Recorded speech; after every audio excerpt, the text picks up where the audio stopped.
औज़ुबिल्लाहि मिनश्शैतानिर्रजीम बिस्मिल्लाहिर्रहमानिर्रहीम रब्बि अदखिलनी मुदखला सिद्क़िन व अख़रिजनी मुख़रज सिद्क़िन वजअलनी मिन लदुनका सुल्तानन नसीरा।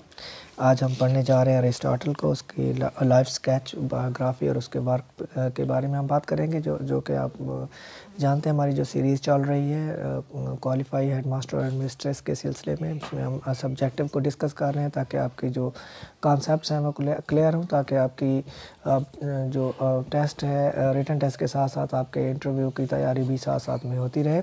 इसके अलावा जैसा कि आप सब जानते हैं हमारी जो ऑनलाइन क्लास है हेड मास्टर और मिस्ट्रेस की तैयारी की वो जारी है। जूम ऐप पे शाम को 7 बजे क्लास होती है। तो इस तरह से आज का हमारा जो टॉपिक है वो अरिस्टोटल है।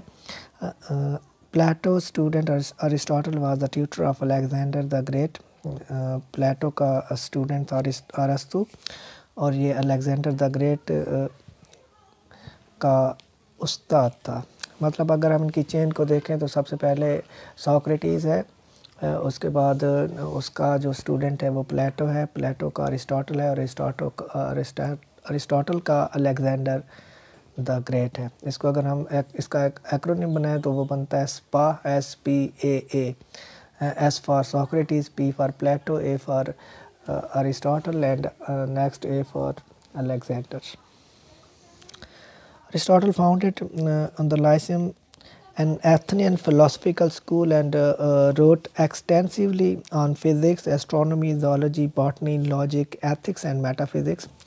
ये सारे एरियाज़ हैं जिस पर उसने बात की और लिखा। इस Recommendation ethics and politics examine education in relation to society and government and objective reality. Plato believed that reality exists in the realm of pure ideas। प्लेटो इस बात पर यकीन रखता था कि जो रियलिटी है वो प्योर आइडियाज़ में के रियलम में मौजूद होती है। Aristotle held that exists objectively where Plato has founded philosophical idealism, Aristotle established realism। जहाँ प्लेटो आइडियलिज़म की बात करता है, आला और रफ़ा ख़यालात की बात करता है, ओल्ड वैल्यूज़ की बात करता है, जहन के और इंसान की मुकम्मल शख्सियत के एग्ज़ाल्टेशन की बात करता है, वहाँ पर आइडियाज़ की जब वो बात करता है, आइडियल्स की बात करता है, तो जो अरिस्टोटल है वो रियलिज़म की बात करता है, हकीकत की बात करता है, रियलिटी की बात करता है। तो इस तरह से इनका जो डिफरेंस है ये आगे चलकर हम इन डिटेल देखेंगे। Sensation as the root of knowledge। For Aristotle, knowing begins with one sensation of objectives in the environment। इंसान जब भी माहौल के बारे में मुतजस्सिस होता है, उसका जो एहसास है वो जागता है। जब उसका सेंस जागते हैं तो उससे वो उसकी नोइंग का आगाज़ होता है। From this sensory experience one forms concepts about objects। इस सेंसरी एक्सपीरियंस से इंसान अपने ऑब्जेक्ट्स के बारे में कॉन्सेप्ट बनाता है, तसव्वुरात कायम करता है। Aristotle emphasis on sensory experience as the beginning of knowing। वो कहता है कि इल्म की इब्तिदा सेंसरी एक्सपीरियंस से होती है। जब आपके सेंस एक्सपीरियंस करते हैं किसी भी चीज़ को तो वहाँ से आपकी लर्निंग का या आपकी नॉलेज का आगाज़ होता है according to Aristotle. Aristotle on education पर जो अरिस्टोटल के ख़यालात हैं वो देखते हैं कि वो क्या हैं। To Socrates and Plato the aim of education was to attain knowledge. अगर वो कहता है कि हम बात करें सुकरात और प्लेटो की, अफलातून की, तो उनके ख़्याल में जो एम ऑफ एजुकेशन था वो अटेन नॉलेज था, वो इल्म का हसूल था, इल्म हासिल करना था। लेकिन जब हम अरिस्टोटल की बात करते हैं तो Aristotle the aim of education is the attainment of happiness और गुडनेस। तो ये डिफरेंस होगा कि इनसे पहले जो मुफक्किरीन थे सोक्रेटिस और प्लेटो, उनके मुताबिक जो एजुकेशन का एम था, जो मकसद था वो इल्म का हसूल था, जबकि अरिस्टोटल जो एजुकेशन का एम करार देता है वो हैप्पीनेस और गुडनेस को देता है कि खुशहाली, खुश रहना और अच्छाई in life and therefore virtue lies in the attainment of happiness और गुडनेस। अच्छाई और जो हैप्पीनेस है, खुशियाँ हैं, उसके हसूल का ही मेन मकसद होना चाहिए तालीम का, according to Aristotle. Aristotle seeks truth in the objective facts of nature and social life. Thus sought for the truth in the experiences of the race। Aristotle used inductive and deductive methods for finding out knowledge, and he was the first to formulate the logic of their procedures। He applied these methods both for the objective and subjective studies। तो Aristotle जो use करता है वो inductive and deductive methods हैं for finding. अगर हम inductive और deductive method की बात करें तो इंडक्टिव मेथड क्या होता है, सबसे पहले हम ये देखेंगे कि इंडक्टिव मेथड वो होता है जिसमें हम स्पेसिफिक टू जनरल चीज़ों को लेते हैं, हम ख़ास से आम की तरफ जाते हैं, ये हमारा इंडक्टिव मेथड होता है। और अगर उसको उलट करें, जनरल टू स्पेसिफिक करें, तो वो हमारा डिडक्टिव मेथड होगा। तो अरिस्टोटल जो है वो इन दोनों मेथड्स को यूज़ करता है for finding out the knowledge के हुसूल के लिए। And he was the first to formulate the logic of these procedures, और उसने इनका आगाज़ किया फॉर द फर्स्ट टाइम, और इनको दोनों को ऑब्जेक्टिव और सब्जेक्टिव स्टडीज़ में इस्तेमाल भी किया। जब हम करिकुलम की बात करते हैं according to Aristotle,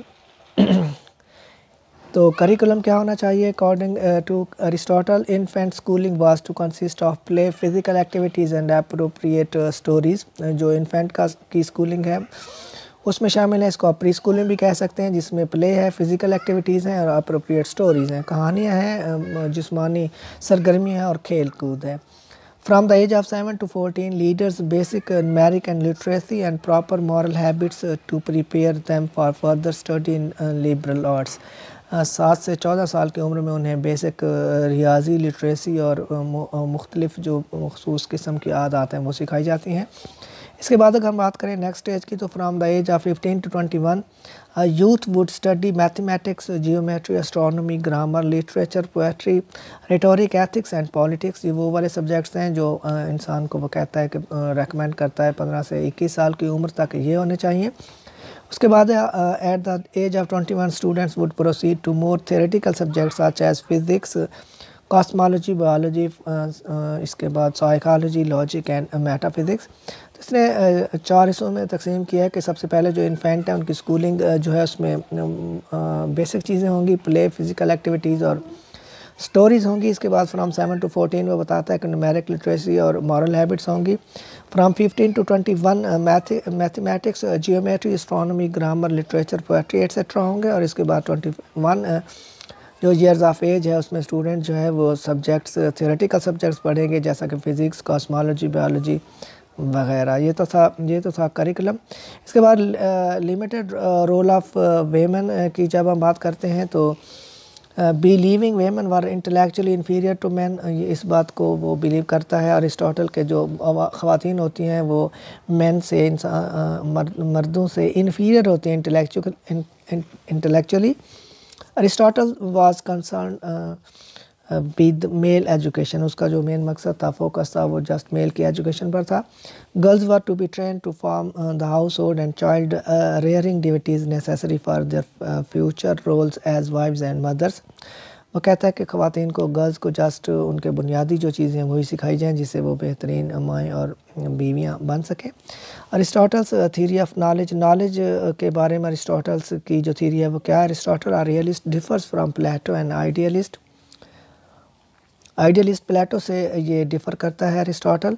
in this concept of knowledge arise in objects rather than from pre existing ideas in the mind. दिमाग में पहले से मौजूद आइडियाज़ की बजाय ऑब्जेक्ट में वो कहता है कि नॉलेज मेरा अराइज होता है, उभरता है। Knowledge according to Aristotle is always about objects, हमेशा नॉलेज जो है इल्म है चीज़ों के बारे में होता है। Education focuses on the classification of objects into subject matter. Education जो है वो नॉलेज को क्लासीफाई करती है, क्लासिफिकेशन करती है, दर्जाबंदी करती है into objects, into subject matters.